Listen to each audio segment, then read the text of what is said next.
شاء الله. وبكره انا مسافر ماتش المقاولين باذن الله ورا النادي لحد ما يعدي من المحنه دي باذن طب الله. كابتن جارم، ايه رايك في اللي بيحصل بين اللاعبين دلوقتي؟ اللاعبين دي بقى لها سنه، نقوله سنه بالظبط، بعيد عن حضن الجمهور في التدريب بتاعها، واحنا عاوزين زي زمان اللعيبه القدامى ديت زي زمان كده، يعني لما كانت تتعادل كانت بتخاف انها تنزل الشارع او بتختش انها تنزل الشارع من الجمهور. طب ايه رايك في اللعيبه دي نعمل معاها ايه؟ ولا حاجه، تقف احنا هنساند نقف معاهم.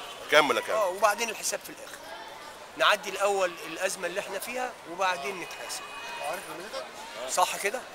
الاول نعدي وبعدين، والناس عارفه، كل الناس دلوقتي بتفهم كوره. لازم نهتم بالناشئين ولاد النادي، الاهتمام بالناشئين.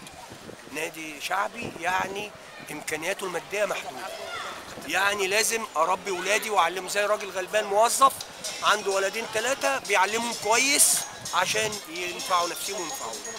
تمام. يطلعوا مرموقين، تمام، ما يطلعوش صيع. لكن دلوقتي ما تقوليش لا في انتماء ولا في. النهارده لو اللعيب زياده 10 جنيه هيروح نادي تاني، يبقى بيلعب في الدور الاول معاك والدور الثاني ضدك. ما دي لوائح برضك لازم طب نعمل فيها ازاي دي؟ ده اتحاد الكوره. اتحاد الكوره ما فيش حاجه اسمها انتقالات يناير. احنا نادي شرقي مش اوروبيين، ما فيش حاجه اسمها الكلام ده.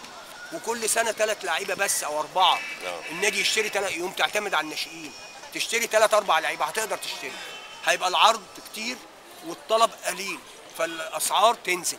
ما فيش لعيب يساوي 2 و3. اضخم لعيب في مصر يساوي نص مليون ما عدا عماد متعب وشيكابالا وكان ابو تريكه وبركات والواد الباك ليفت بتاع الاسماعيلي.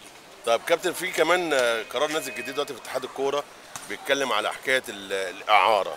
يعني انت من حقك ان انت في شهر يونيو مثلا ان انت تسجل 24 لعيب، وبعدين لما تيجي تسجل ال 24 لعيب دول من حقك انك عايز تعير 4 ما يتسجلوش عندك بقى، يسجلوا في النادي الثاني. دي مصلحه الكره المصريه ولا ضد الكره المصريه؟ لا طبعا، ده شغل تحايل، شغل 3 ورق. شغل تحايل. شغل تحايل. مفيش اعاره ايه سمعت بيها قبل كده؟ هي المصلحه دي انت قصدك كده يا كابتن، هي مصلحه يعني النوادي الكبيره، المصلحه عشان الوكلاء اللاعبين هي بيزنس في الاخر، كله بيرزق، العمليه بيزنس. لازم نفهم كده. طيب تطلب ايه سيادتك من جمهور يا كابتن، من جمهور نادي الاتحاد؟ العادي بتاعهم، وقفوا ورا النادي. وقفوا ورا النادي طبعا طول عمره. وتطلب ايه من اداره نادي الاتحاد؟ الكل متكاتف. دلوقتي في مشكله عندنا، انا مش عايز اقول مصيبه، لا مشكله ان شاء الله. يعني باذن الله احنا لو كسبنا بكره بامر الله او تعادلنا، انا بقول لك باذن الله بنسبه 90% هنعدي. ولو اتغلبنا ربنا يستر. طب تقول ايه النهارده يا كابتن جارم في القعده بتاعت الاثنين وزراء واتلغت النهارده؟ معلش، هي الدوله فيها الظروف المحيطه بينا دلوقتي، الظروف اولا في شرم الشيخ، خدمه شرم الشيخ، زائد المشاكل اللي هي موجوده، زائد برضك موضوع تونس، كل ده له تاثير. ما هو انت بتبقى محظوظ ولا مش محظوظ في حاجات. النهارده القدر واقف مش رايق، لكن هم الناس دي وعدت، وانا عارف ان الناس دي ما بتوعد ما بتخلفش. اذا كان انا اعرف الكابتن هاني ابو ريده معرفه شخصيه، اعرف المهندس حسن، عارف ان المهندس سامح فهمي انا ما اعرفوش كويس، لكن عارف انه راجل رياضي، واكيد ما دام رياضي بيبقى بيعشق اسمه. فانا مش قلقان الناس دي هتقف معانا، لكن انا تمنياتي ان يبقى في موارد ثابته للنادي. موارد الثابته تجيبها ازاي يا كابتن؟ ده شغل بقى الناس اللي في ناس في التسويق بيحبوا نادي الاتحاد كتير قوي، تتعمل لجنه، تتعمل. انا مش هقول الافكار في افكار اكيد عند الناس برضك. مجلس الاداره عندنا مش وحش. لا هو مش وحش، احنا مساندين بالامانه. احنا كابتن جارم مساندين لاخر وقت والاخر دقيقه، مساندين. هو منه لله كبرال، هو كبرال. احنا كل المشكله المستنقع اللي فيه ده اللي وقعنا في كبرال، عشان برضك هم وثقوا فيه وسابوا له يتصرف في كل حاجه. لو انت كابتن جاي يرجع بيك كده التاريخ ل 20 سنه ورا، كنت تعمل ايه في المباراه بتاعت بكره دي؟ بكره يا قاتل يا مقتول. هي الماتشات كلها اللي جايه ماتشات كاس. انت لازم انت دلوقتي عندك 10 بونت. انت محتاج 25 بونت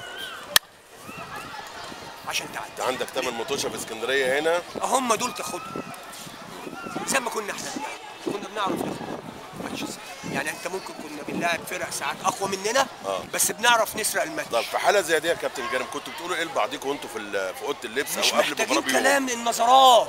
هو انت لو قلت لواحد او واحده سوري في الكلمه يعني انا بحبك، لا هي بالعين، العين بتتكلم، احنا فاهمين بعض، بنبص لبعض بعينينا. ما كنا جيل متفاهم، ما هي الاحتراف ده فركش يعني الدنيا. كنتوا بتقولوا ايه لبعضكم في اوضه اللبس يا جار وانتوا نازلين مثلا؟ مين وانتوا النهارده لو ما كسبناش ما بنخرجش من بيتنا. يعني لو انتوا تعادلنا النهارده نقولوا مثلا بكره عندكم مباراه الاهلي ومباراه مصريه، بنقعد ويا بعض كلنا اصحاب. احنا كنا اصحاب. اه اللعيبه لازم يبقوا اصحاب واخوات، بنقعد وبناكل ويا بعض وبنتكلم اصحاب. الصحوبيه دي في الملعب بتنعكس على طول على الاداء، انت بتاثر انا بأثر، باخد مكانك كده. كان البدري ساعات في ماتشات والله يقول لي ما ترجعش. كنا زمان احنا بنلعب 4-3-3 4-3-3 ب2 هاف. الوينجين ملزمين بالباك انه يرجع يدافع معاه. اما كنت اجي انزل بعد السنتر بشويه البابلي يقول لي لا ما تنزلش انت، خليك قدام عشان لما تجيلك واحده تخلصني. بص الحلاوه، بص الحب. فلازم اللعيبه تحب بعض اول حاجه. رايح بكره يا كابتن المباراه؟ مسافر ان شاء الله. مين مسافر معاك من اللاعبين القدماء يا كابتن؟ لا ما اعرفش، انا كلمت الاستاذ جاسر قلت له مسافرين، قال لي قلت له انا مسافر. اكيد كله. ربنا يخليك لينا يا كابتن جارم ويديك طول العمر. العمر. الله يخليك وخليك لينا فعلا يا كابتن. ويا رب يوفقنا يا رب. شكرا كابتن.